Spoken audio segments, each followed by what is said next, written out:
Bon, salut à tous sur Formule 1 G.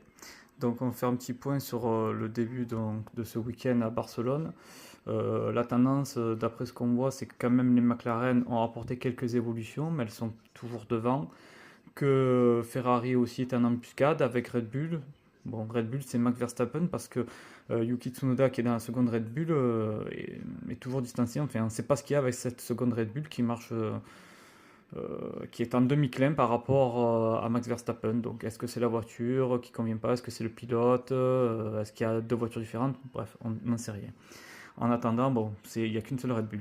En revanche, Mercedes est en retrait. Ça fonctionnait pas très bien lors de la journée d'hier. Aujourd'hui, ça semble aller un petit peu mieux parce ils ont les deux premiers chronos pour l'instant, mais ils semblaient être en retrait. Et aussi, on notera aussi des avancées au niveau justement de Mercedes qui a apporté une nouvelle aileron arrière, de nouvelles pièces sont arrivées aussi chez McLaren qui viennent un peu conforter, consolider leur avance. Euh, Ces pièces-là, ils avaient été, pour Mercedes en tout cas, avec la nouvelle suspension arrière, avaient été apportées à Imola, puis ils l'avaient retiré à Monaco. Et là, de nouveau, ils l'ont réinstallé.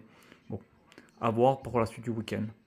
En revanche, le héros local, c'est Fernando Alonso. Ouais, bon, il y a Carlos Sainz aussi, mais Fernando Alonso avec l'Aston Martin, ça fonctionne pas très bien, malheureusement pour lui à domicile. Toujours quelques soucis, donc on verra la suite de son week-end. Mais pour l'instant, ça semble aller un petit peu dans le mieux parce qu'il est sixième, mais pas très très confiant, pas très content de la voiture en règle générale. Voilà ce qu'on pouvait dire avant les qualifications et la tendance qui se dessine pour ce week-end à Barcelone.